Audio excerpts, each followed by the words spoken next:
Friends, मेरा नाम है सौरभ। मैं कल आपका स्वागत करता हूँ ऐसे संस्कृति क्लासेस में। चलिए आज हम आपको क्वेश्चन 9 का चैप्टर नंबर फर्स्ट 1.3 के आगे के सवाल बताने जा रहे हैं। अगर जिसको भी आपने इससे 1.3 के पहले के सवाल नहीं देखे हो तो आप हमारी वीडियो के डिस्क्रिप्शन में जाके वहाँ से उस वीडियो के लिंक पर डायरेक्ट क्लिक कीजिए और वहाँ से आप हमारे वाले सवाल देख सकते हैं। तो जाइए, आप वहाँ से समझिए, फिर इसके बाद आप आगे सवाल समझ सकते हैं। तो चलिए वीडियो स्टार्ट करते हैं।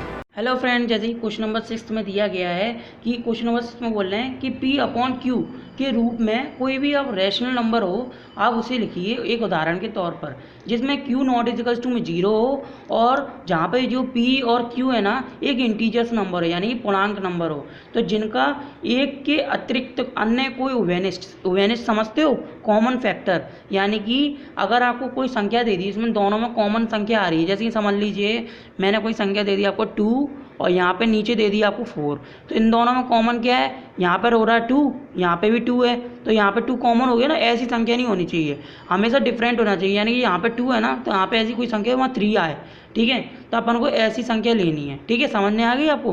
तो चलिए अब इसमें आपको ऐसी संख्या आपको मैं बता देता हूँ कौन कौन सी होती हैं। आप अपने मन से भी ले सकते हैं। कैसी, देखिए, जैसे कि मैंने ले ली 3/2 ले ली, 3/2 ले ली। 3/2 क्यों, देखो ऊपर 3 है और 3 से संबंधित, यानी 3 मतलब जो 3 दिया गया है, नीचे जो 2 दिया है, इन दोनों में डिफरेंट है, क्योंकि क्यों, ऊपर वाला नंबर अपना ऑड है, नीचे वाला इवन है ना। बस इसका डिवाइड मार के देख सकते हैं आप, 1.5 आ जाएगा जी। ऐसी नंबर आपको ढूंढने हैं, कम से कम 3 या 4 नंबर आपको इसमें उदाहरण के तौर पे इन्हें बताने हैं, जिससे इनको समझने आ जाए, ठीक है। अपन ने एक नंबर जे ले लिया, अब मैं एक नंबर ले लेता हूँ 5/4 ले लेता हूँ। देखिए 5 भी अलग है, 4 भी अलग है, तो इसका डिवाइड मारा तो कितना आ गया, 1.25 आ गया आपका, ठीक है। अगला नंबर ले लेता हूँ 4/5। देखिए 4/5 लिया, अपन पलट भी सकते हैं, ऐसा ज़रूरी नहीं है, बस उनका क्रम बदल जाता है। 4/5 लिया तो इनका देखो डिवाइड मारा तो 0.8 आ गया। फिर अपन ने ले लिया 3/25, ये देखिए 3/25 लिया तो इसका डिवाइड करा तो कितना आ गया, 0.12, देखिए आ गया। ऐसे ही है ना, एक और नंबर लेके दिखा देता हूँ आपको, 7/10 ले लिया। 7/10 लिया, डिवाइड पढ़ने पर कितना आ रहा है हमारा, 0.7 आ रहा है। तो देखिए इसमें हमने एक बात समझी होगी, मैंने क्या समझाया इसमें। देखिए ऊपर जो दिया गया है ना आपका, जो न्यूमिनेटर में दी जो संख्या और डिनोमिनेटर में जो दी है संख्या, इन दोनों में कुछ कॉमन निकल रही है संख्या, नहीं। कॉमन कैसी, जैसे कि यहाँ पर ऊपर दी होती क्या, 4 और नीचे दी होती 8, तो ऊपर वाली संख्या को आप ऐसे लिख सकते हो 2 × 2, नीचे वाली संख्या को 2 × 2 लिख सकते हो। तो देखो यहाँ पर 3 2, यहाँ पे 2 2, तो यहाँ पे 2 2, यहाँ पे 2 2 कॉमन आ रहे हैं। ऐसी संख्या नहीं है लानी, हमेशा कैसी लानी है, ऊपर वाले में कोई ऐसे 3 × 1 आ जाए और नीचे वाले पे 2 यानी कि 2 × 1 आ जाए। तो यहाँ पे 1 तो हमेशा सभी के में छुपा रहता है, इसलिए 1 को गिनती में लेते ही नहीं है। तो यहाँ पे देखो 3 और 2 अलग अलग संख्या है ना, बस वही संख्या अपन को लेनी थी यहाँ, तो हमने ले ली। अब इसमें एक और चीज़ की आपको बता देता हूँ, जैसे कि देखिए यहाँ पर 2 की पावर क्या है, 1 है। देखिए आप ध्यान से, यहाँ पे 2 की पावर क्या है, 1, तो 2 की पावर 1 है, तो देखिए यहाँ पर 2 की पावर 1 भी आ गई। यहाँ पे देखिए 2 की पावर क्या है, 2 की पावर 2 भी है, देखिए है ना। यहाँ 5 की पावर क्या है, 1। मतलब आप यहाँ पर ये देख रहे होगे कि यहाँ पर मैं आपको बता रहा हूँ 2 की पावर 1 और 2 की पावर 2, 5 की पावर 1, जी ऐसा क्यों बता रहा हूँ। और यहाँ पर दिख रहा है 25, यहाँ पे 5 की पावर 2, तो मैंने ऐसा क्यों बताया आपको, ऐसा इसलिए बताया क्योंकि क्वेश्चन में ये बोला गया है कि जो भी नीचे संख्या हो तो उसमें ये क्यू है, तो क्यू को है ना कौन सा गुण अवश्य संतुष्ट कर सकता है, मतलब कौन सा ऐसी खासियत है नीचे क्यू वाली डिजिट में कि उसे है ना संतुष्टि मतलब मिल जाए। तो हमने बता दिया, यदि देखिए नीचे कोई भी डिजिट आ रही है जिसमें हमेशा 2 की घात भी निकल रही है, 5 की घात भी निकल रही है, तो इसमें हमेशा ध्यान रहे कॉमन क्या क्या आ रही है, 2 की घात भी मिलती है आपको, यानी 2 की आपको स्क्वायर, और आपको 5 की स्क्वायर भी मिल रहा है, या फिर दोनों का स्क्वायर भी मिलता है ना। तो यहाँ मिल रहा है ना, तो आप नीचे लिख दीजिए आंसर में यस, यानी कि हाँ क्यू के अभाज्य समझते हो, प्राइम नंबर होते नहीं है अभाज्य, देखो क्यू के अभाज्य गुणनखंड समझते ही हो गए आप लोग, मल्टीप्लिकेशन जिसमें कॉमन फैक्टर वगैरह रहते हैं। तो गुणनखंड में 2 की घात, ऐसे लाइन लिखनी है आपको, इंग्लिश वाले समझ ही गए होंगे तो वो भी लिख सकते हैं, 2 की घात या 5 की घात निकल रही है ना, 2 की भी मिल रही है और 5 की भी मिल रही है, और साथ में दोनों की भी मिल रही है, मतलब अथवा लगा के लिख दीजिए दोनों की घात भी है। क्या है? दोनों की घातें हैं। इससे क्या फ़र्क पड़ा? यहाँ दिख रहा है आपको? इसमें फ़र्क क्या पड़ रहा है? इसमें फ़र्क ये पड़ रहा है, और मैं आपको एक बात बताता हूँ, आप लोगों ने जब मेरे शुरुआत में स्क्रीन पे क्वेश्चन पढ़ा क्या नहीं, और नहीं पढ़ा है तो मैं आपके लिए दोबारा पढ़ देता हूँ, देखिए। और हाँ, जब मैं क्वेश्चन पढ़ूंगा वो आपकी स्क्रीन पे भी शो करेगा, ठीक है?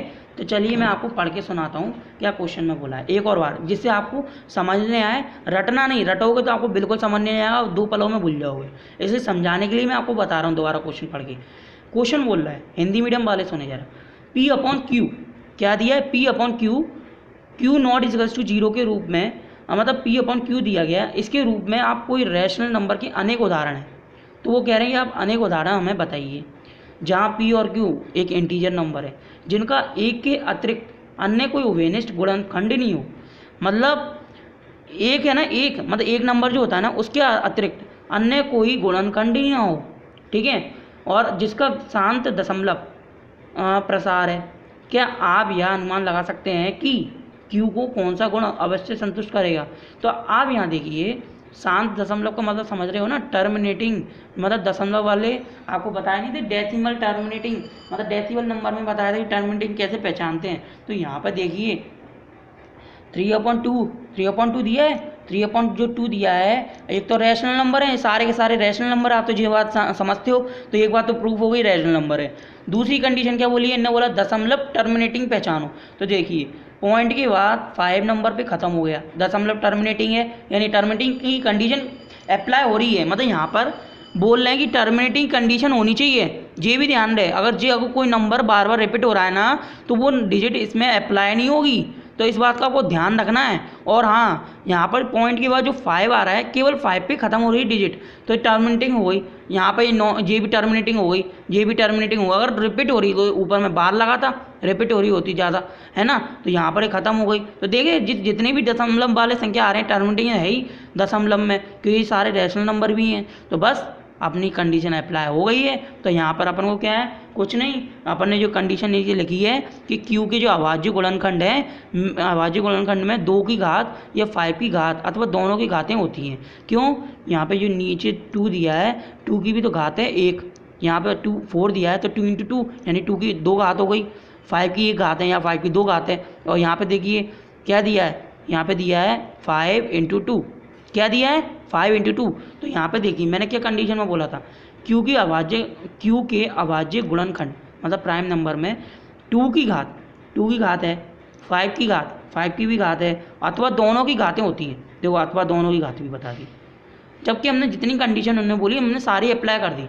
अगर फिर भी इसके बावजूद आपको इस क्वेश्चन में कुछ भी कन्फ्यूज़न होती है तो हमें कमेंट सेक्शन में ज़रूर बताएं, जिससे हम आपकी कन्फ्यूजन दूर कर सकें। अगर आप बताएंगे नहीं तो इससे आपको कुछ समझने भी नहीं आएगा, कोई मतलब नहीं बनता। आप रट लोगे तो क्या फ़ायदा होगा? इसलिए समझने आ जाएगा, इसलिए आप हम लोग को कमेंट सेक्शन में करके बता सकते हैं कि हमें ये कंडीशन समझने नहीं आई, तो हम आपको 100% समझाएंगे, जिससे आप लोग के डाउट क्लियर हो जाएं और हमारा भी काम जो हमने जो बताया आपको समझने का, तो हमारा भी मकसद पूरा हो जाएगा। तो चलिए अब हम नेक्स्ट क्वेश्चन में बढ़ते हैं, question number 2 sorry my mistake, question number 7। चलिए ये क्वेश्चन नंबर 7 हम बताते हैं। क्वेश्चन नंबर 7 बिल्कुल सेम टू सेम है, कुछ नहीं है, बस उसमें इतनी सी कंडीशन बदली है। उसमें बोल रहे हैं ऐसी 3 संख्याएं हैं, तो ऐसे कोई 3 नंबर बताएं जिनके दशमलव प्रकार अनअपसानी अनावृत्ति हो। इसका मतलब समझ रहे हैं कि उनने बोल रहा है कि ऐसे 3 नंबर बता दीजिए जिनके जो भी अपन निकाल रहे थे ना दशमलव प्रसार, मतलब कौन सा टर्मिनेटिंग है कौन सा नॉन टर्मिनेटिंग है, तो मुझे बता रहे थे ना, तो उनने बोला है कि आप हमें ऐसी डिजिट बता दीजिए जिसमें नॉन टर्मिनेटिंग और नॉन रिपीटिंग की कंडीशन अप्लाई हो रही हो। तो ऐसे कोई भी 3 आप एग्जाम्पल के तौर पे कोई भी नंबर लिख सकते हैं। कौन कौन से? देखिए अपने मन में जो भी नंबर आ रहे हो वो लिख दो, जिसमें बस रिपीट ना हो रहे हो। जैसे कि मैं आपको लिख के दिखा देता हूँ, मैं आपको बता देता हूँ अपने मन से कि 0.01 लगा दिया हमने। अब यहाँ पर 2 0 1 कर दो, फिर 3 0 1 कर दो, फिर 4 0 1 कर दो। देखो कर दिया, ऐसे डेडे चलेगा। इसका मतलब समझ रहे हो, रिपीट नहीं हो रहा। संख्या देखो, क्रम देखो, यहाँ पे 2 है या 3 हो गया, यहाँ 4 हो गया, फिर यहाँ पे देखो 5 6 हो गया, ऐसे देख रहे हो, ये क्रम हो गई संख्या। तो क्रम संख्या में यहाँ पर क्या बता रहे हैं कि यहाँ अगर क्रम से होता तो कैसे होता, 0 1 0 1 0 1, तो अपनी क्या होती, रिपीटिंग होती है ना। लेकिन यहाँ पे तो क्या हो रहा है, 0 1 फिर 0 0 1 फिर 0 0 1, ऐसे करके मतलब रिपीटिंग नहीं हो रही, क्रमागत नहीं है, मतलब लाइन से नहीं बताया गया। तो ये क्या हो गया हमारी non terminating and non repeating. एक उदाहरण ये हो गया हमारा।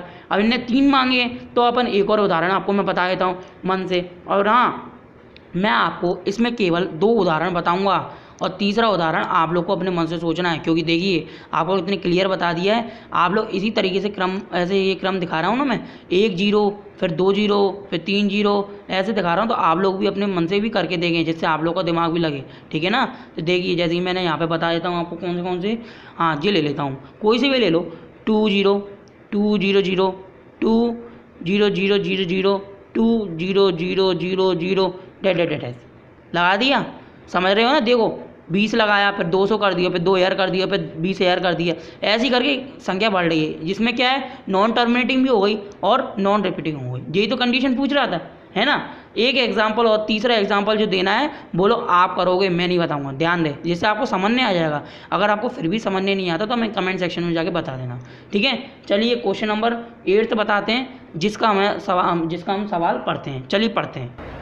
हेलो फ्रेंड्स, अगर आपको आज की हमारी वीडियो पसंद आई हो तो इसे लाइक शेयर एंड सब्सक्राइब करना मत भूलिए। साथ में बेल आइकन का बटन दबाना तो बिल्कुल भी मत भूलना, जिससे आपको डेली की वीडियो के न्यू अपडेट मिलते रहेंगे टाइम टू टाइम। और अगर आपको कुछ भी क्वेश्चन में डाउट हो तो हमें कमेंट सेक्शन में जाके बता सकते हैं, तो हम आपके पूरे उन डाउटों को क्लियर कर देंगे। तो चलिए नेक्स्ट वीडियो में मिलते हैं।